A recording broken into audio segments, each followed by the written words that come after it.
Hi everyone, welcome to this live channeling.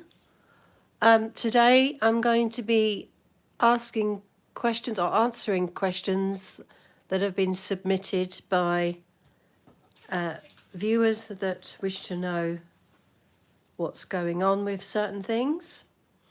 And today I have a question from a friend of mine, and the question is, when we are spiritual and money is not the main drive, yet still have dreams and, of course, the need for money, manifesting sometimes leaves us conflicted. How do we overcome the feelings of not being true to ourselves?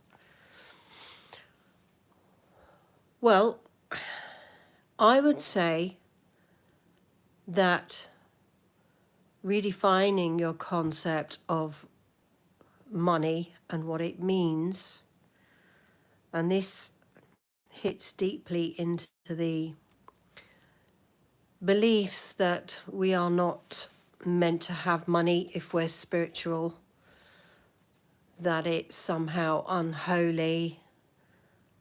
But really, it's about the meaning that you assign to money. Being spiritual has got nothing to do with money, actually. It's your perceptions around money that make you spiritual or not.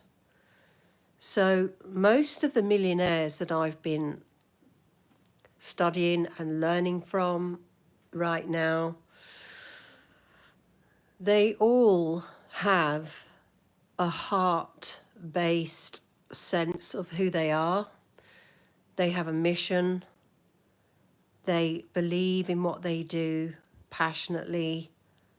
They believe that they're providing a service to the world, and that without money, they would be able to help less people doing what they do.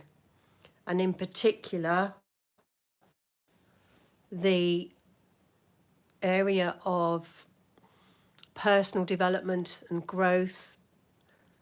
You know, this is not just about profit. This is about a mission and providing a platform for people to be lifted up in their mental faculty. So, are depriving yourself of the dream or the responsibility to generate income because you feel it's somehow, then this is indeed the conflict, because by not having enough, there will be some sort of deeper resentment at those that are having enough and deserving enough and feeling they deserve enough. So how do we overcome the feelings of not being true to ourselves? We align our spiritual values with the application of generating income from providing a service that supports people. So really, it's an attitude shift that needs to happen, because all of these things are just external, and really it's what you do with them that really makes the difference. So I would say ditch the idea that money is not spiritual. Money is actually an energy. It's a, you know, it's the same as light. Everyone's heart has a light within it, you know. The cells that are in the heart, which is the intelligence part, light, DNA, emits light. So by connecting in with the light of what people are looking for in terms of solutions, people have to have money to buy solutions to help them on their path forward. So when you tap into the light and you come from that heart space field, then you're genuinely offering something of service that people need, want, and desire for themselves. And so, you know, if you've ever been grateful for that cup of coffee in the morning, then you'll know what I'm talking about, because you will have that feeling of, oh, thank God, you know, someone's made this gorgeous coffee and I'm having it with cream, and, you know, it sets you up for the day and you're really grateful for it. So in the same way, spiritual people provide a service that give people that sense of relief when they've healed something or they've learned a new skill. So really, you're doing yourself a disservice if you're depriving yourself of those opportunities. So if you're saying that I'm not going to need money because I'm spiritual, then you're just setting yourself up to be in a space where you don't have the capacity to help others. But even so, even if you're not going to help others, let's say, and you want to earn money or get money to enjoy your life, to experience joy and happiness and do things. So you might want to go traveling, or you might want to do art. You know, just by having enough money to express your spiritual self through the joy and the peace and the beautiful feeling you have being able to do all these things, you're lifting up the consciousness of everyone else, because your heart is in the flow, it's feeling alive and happy.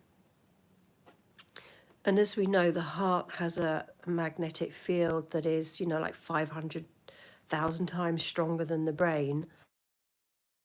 And so when your heart is happy, you're actually emanating out that into the universe. You're contributing your joy and you're setting an example to show others that, you know, you don't have to work hard for the money. You don't have to survive in poverty mode. We all have skills that we can trade for a fair exchange, that people will be happy to pay for.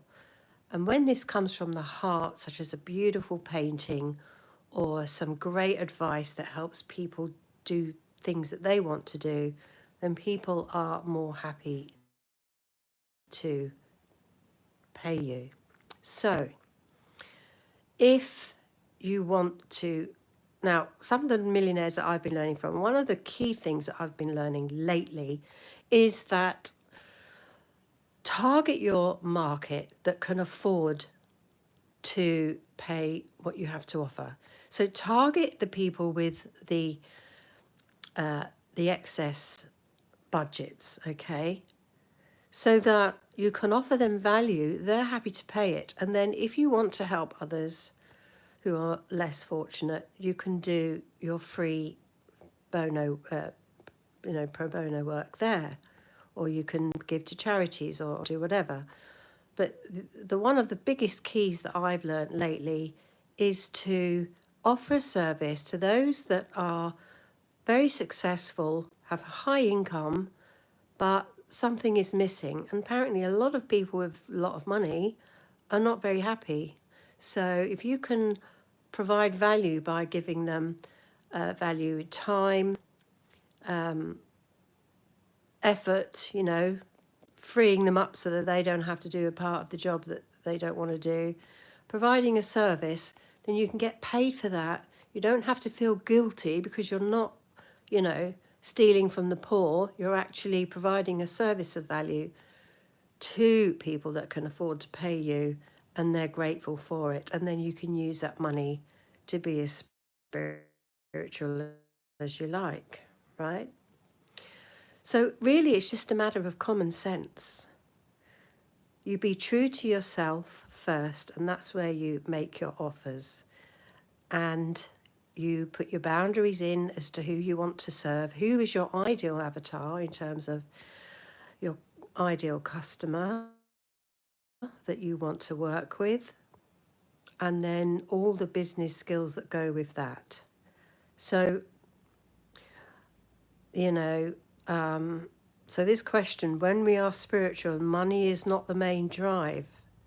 Okay, well, these millionaires that I've been learning from, they're saying, and even Caroline Myss, right, she even said this many years ago, that, you know, the idea that you're spiritual and mustn't have money is BS. So money should be a priority because we all need money. And so there's no need to feel as if you're not being true to yourself. What I would say is you're not being true to yourself if you're denying that you need money. I would say that is BS because we all need money. And, you know, by being, you know, poor, we're not helping anybody else.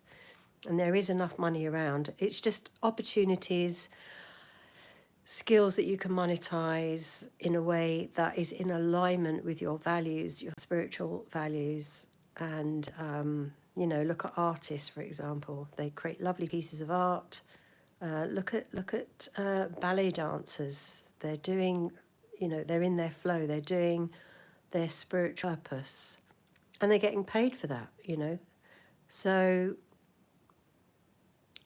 it's really down to how you perceive money and how it aligns with your spiritual values. So what I would say is there will be some beliefs in there that need to be let go of. Money is the root of all evil. Rich people are greedy. Rich people are rude. Like, so if you think rich people are rude and privileged and all of that, then that belief is going to stop you wanting to get money, because if you're spiritual, you don't see yourself as rude, greedy, entitled. You see yourself as, you know, somebody who's generous, open-hearted and all of that. So really it's about the belief you have about money. These need changing, and that is really what I would say is the most important thing. So the idea that you're spiritual and don't deserve money and shouldn't have money, just knock that on the head and align your beliefs with your spiritual values, and then money will flow to you. It will manifest because it's coming from that heart light, that energy of higher vibrational currency. But when there's blocks in the way, you know, as I've spoken about in previous workshops, that the blocks, the beliefs, it's all about working on those beliefs, identifying them, saying they're not true, and putting a new belief in its place.